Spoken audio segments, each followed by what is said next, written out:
है, किस प्रकार से मॉडल ऑपरेंडी इसके सामने आई हुई है? आरोपी है, उसका नाम है मॉरिस सैमुअल क्रिश्चियन। ये वो है, इसने पीएचडी कर रखा है एलएलबी, वो लॉ के अंदर, और एलएलबी भी कर रखा है। उससे पहले इसने इंजीनियरिंग किया है और ये साबरमती का रहने वाला है ओरिजिनली। इसके जो पेरेंट्स है, वो मदर है वो गोवा से है, वो जो फादर है वो उसने बताया उस हिसाब से राजस्थान का रहने वाला है। और ये पिछले कुछ टाइम से आर्टिफिकेशन का काम कर रहा है। नमस्कार दोस्तों, मैं सरफराज ग्राउंड ज़ीरो से फिर हाजिर हूँ आपके सामने एक नया एपिसोड लेकर के। इस एपिसोड में हम बात करेंगे गुजरात में पकड़े गए एक फर्जी अदालत के बारे में। आज की यह कहानी शुरू होती है शायद भारत के इतिहास में पहली बार एक फर्जी कोर्ट पकड़ी गई। ये फर्जी कोर्ट की हकीकत जान के आप चौंक उठेंगे। ये शुरुआत होती है मॉरिस सैमुअल क्रिश्चियन इस नाम के आदमी की। इस आदमी ने यह क्लेम कर रखा था कि उसने फॉरेन से एलएलएम की डिग्री प्राप्त करके वो एक एडवोकेट है,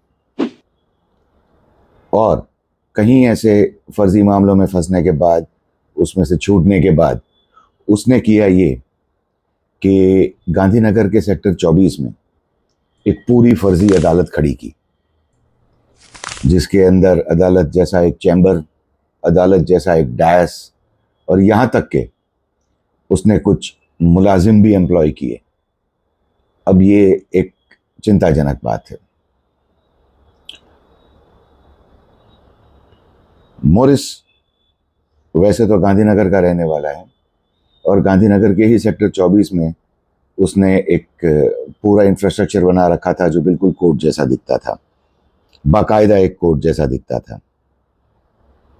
और उसका मेन इरादा था एक पूरा सेटअप खड़ा करके एक आर्बिट्री कोर्ट खड़ी करनी, जिसमें से फर्जी ऑर्डर खुद निकाल करके जो करोड़ों की सरकारी ज़मीन पड़ी है उसमें फर्जी क्लेम्स दाखिल करके, फर्जी क्लेम्स कोर्ट में, अपनी ही कोर्ट में, नकली कोर्ट में सबमिट करके ऑर्डर निकालने, और जिन लोगों के थ्रू वो ऑर्डर निकालता था उन लोगों को वो ज़मीन दिलवा करके गवर्नमेंट एक्सचेकर को बहुत बड़ा नुकसान पहुंचाना था।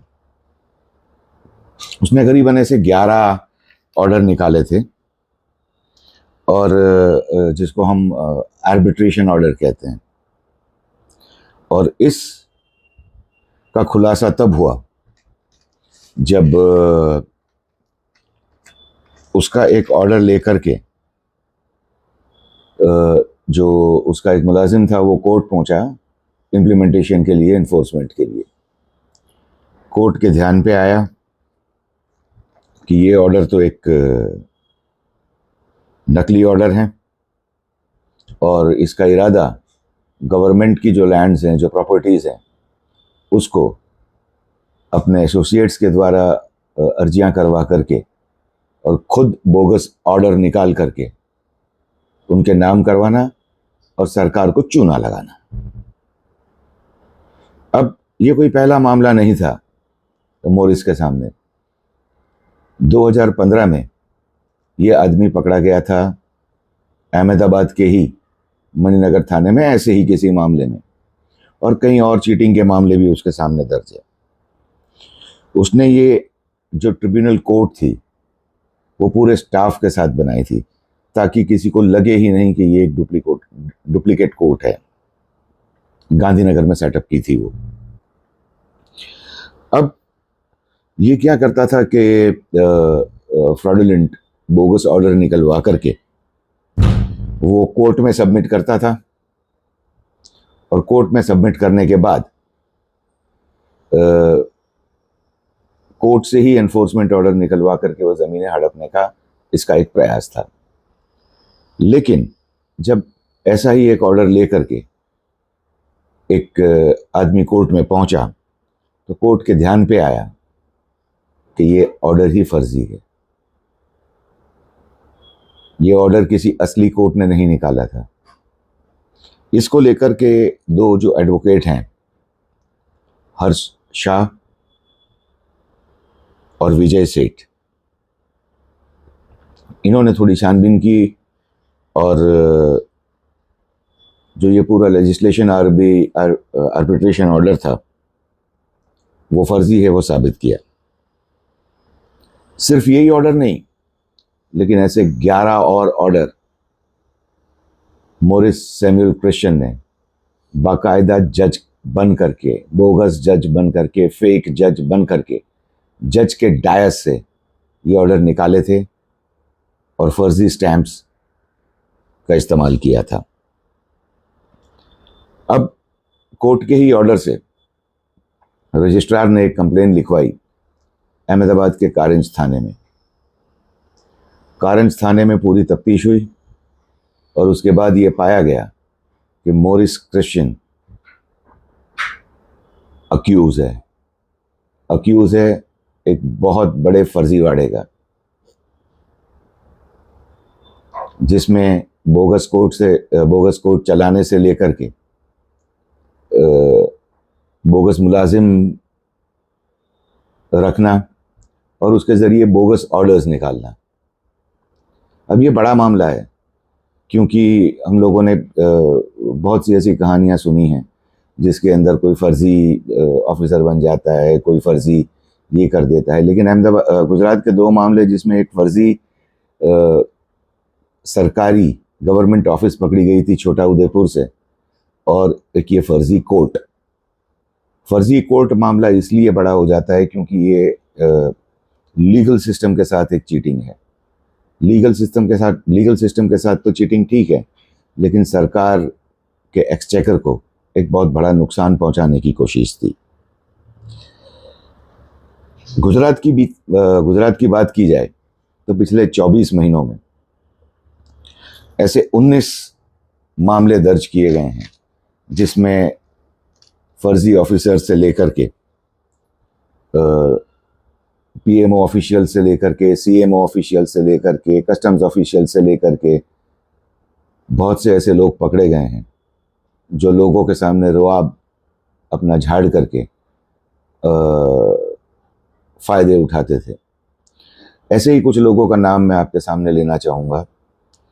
जैसे हिमांशु राय थे। हिमांशु राय अपने आप को एक कस्टम ऑफिसर बताते थे और लोगों के साथ चीटिंग किया करते थे।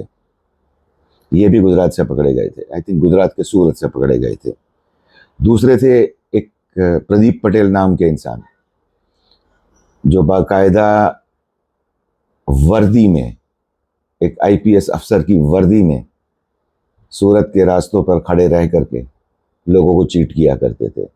लेकिन ये सूरत पुलिस की मुस्तैदी थी कि वो पकड़ा गया। तीसरा एक ऑफिसर था तरुण भट्ट नाम का, जो अपने आप को एक सीआईडी अफसर बताता था। सीआईडी मतलब क्राइम इन्वेस्टिगेशन डिपार्टमेंट का एक अफसर बताता था और लोगों को अप्रोच करता था कि उनके सामने ये कंप्लेंट्स दर्ज हुई है और अगर उस कंप्लेंट्स को सुलटाना है तो उनको इतने पैसे देने पड़ेंगे। लेकिन जब तक कि ये मामले उजागर होते, ये लोग चीटिंग कर चुके थे। किरण पटेल तो एक पॉलिटिशियन का पूरा बंगला ही हड़प कर चुका था। बाद में गुजरात पुलिस की क्राइम ब्रांच ने और गुजरात पुलिस ने एक्शन लेकर के उसको पकड़ा। अभी भी वो शायद जेल में है, जुडिशियल कस्टडी में है और उसके सामने कई केस भी चल रहे हैं। मैं किरण पटेल की बात कर रहा हूँ।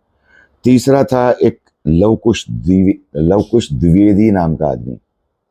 अब यह आदमी अपने आप को चीफ मिनिस्टर्स ऑफिस, गुजरात के चीफ मिनिस्टर है भूपेंद्र पटेल, उनकी ऑफिस का मुलाजिम बताता था और लोगों से अनड्यू एडवांटेजेस लेता था। लोगों को बताता था कि भाई अगर उनके कोई मामले हैं जो ज़मीनों से लगते हुए हैं या उनको कोई कॉन्ट्रैक्ट लेना है तो वो उनको हेल्प करेगा। लोगों ने करोड़ों रुपये दिए उसको, वो खा गया सब पैसे। लोगों की जो हार्ड अर्नड इनकम है, मनी है, वो खा गया। आखिरकार की ये बात चीफ मिनिस्टर भूपेंद्र पटेल तक पहुंची और त्वरित एक्शन लिया गया और इस आदमी को अरेस्ट किया गया। छोटा उदयपुर की बात करें तो छोटा उदयपुर में एक पूरी फर्जी कचहरी चल रही थी।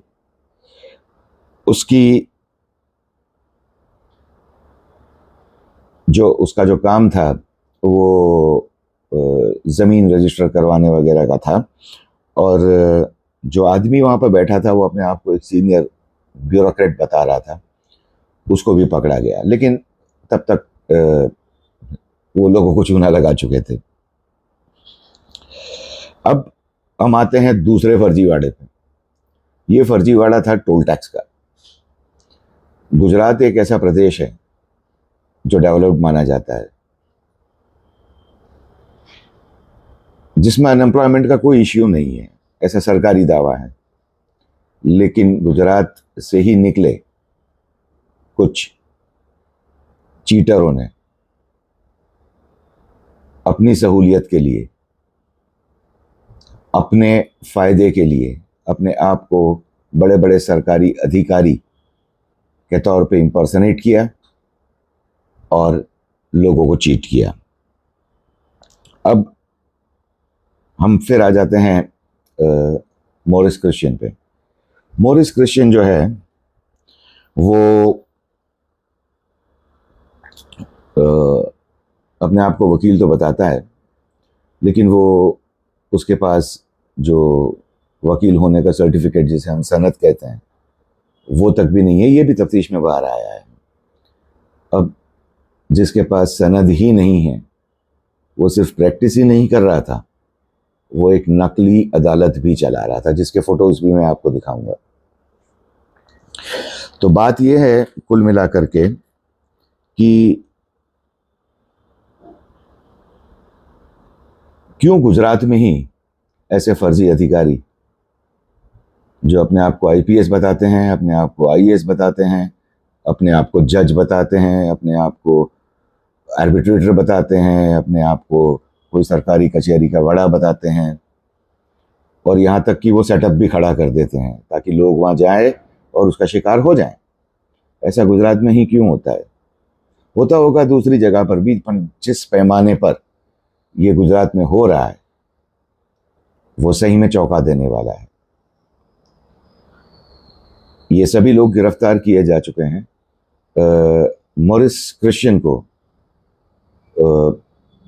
ट्यूसडे को अदालत में पेश किया गया था, जहां उसने एक एलिगेशन किया है कि गुजरात पुलिस, यानी कि कारंज पुलिस जिसने उसको अरेस्ट किया है, उसने उसको टॉर्चर किया है। अब हमें ये नहीं भूलना चाहिए कि वो एक लॉयर है और बार बार ऐसे ही मामलों से वो निकलता आ रहा है, छूटता आ रहा है। तो ये शायद उसका एक पैंतरा हो सकता है छूटने का। लेकिन चिंता की बात यह है कि 24 महीनों में 19 ऐसे मामले गुजरात से सामने आए जिसमें फर्जी आईपीएस अफसर, फर्जी आईएएस ऑफिसर्स, फर्जी ब्यूरोक्रेट्स, यहाँ तक कि फर्जी पीएमओ ऑफिशियल्स पकड़े जा चुके हैं।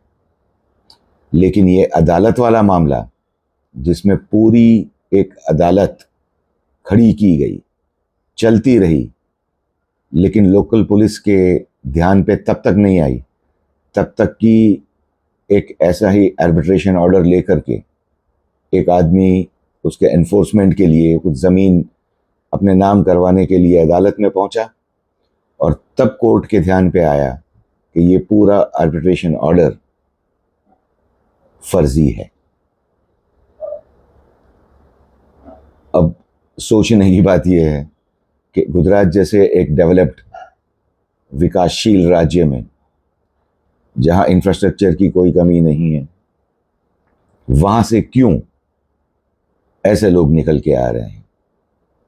दूसरे स्टेट से भी आते होंगे निकल के, लेकिन गुजरात इन सब में आगे हैं।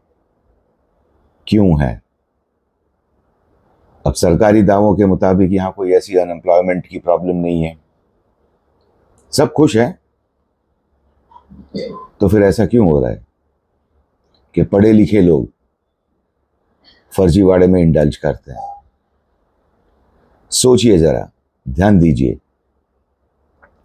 आपके पास भी कोई आ सकता है ये कहकर कि वो एक बहुत बड़ा अफसर है किसी एजेंसी में काम करता है और वो आपके सब काम निकाल सकता है। आप उसके झांसे में आ जाएंगे, वो 5-10 करोड़ मांगेगा आपसे, आप उसको कुछ हिस्सा दे भी देंगे, लेकिन आखिर में होगा क्या? होगा यही कि आप अपने पैसे गंवाएंगे और फिर उसको ढूंढने में, उसको पकड़ने में पुलिस काफ़ी टाइम लगा देगी, जब तक कि वो और किसी स्टेट में चला जाएगा, वहाँ भी अपने आप को फर्जी ब्यूरोक्रेट या कोई अफसर बता करके दूसरे लोगों की चीटिंग करेगा। अरे किरण पटेल का तो मामला ऐसा था कि वो तो पॉलिटिशियनों को भी चीट किया है उसने। अब इतना सब हो जाने के बाद, इतने सब फर्जी IPS, IAS, customs, CMO, PMO, इनके सब के ऑफिशियल्स पकड़े जाने के बाद भी मॉरिस सैमुअल क्रिश्चियन जैसे आदमी की ऐसी हिम्मत होती है कि वो एक पूरी फर्जी कोर्ट खड़ी कर दे,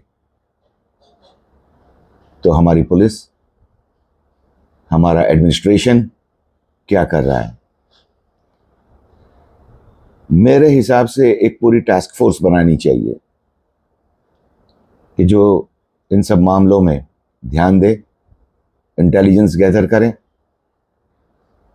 और इन फर्जी लोगों को इतनी कड़ी से कड़ी सजा मिले कि ये दूसरी बार ऐसी हिम्मत ना करें कि कोई फर्जीवाड़ा खड़ा कर लोगों को चीट करें और उनके हार्ड एंड मनी अपने ऐशो आराम के लिए इस्तेमाल करें।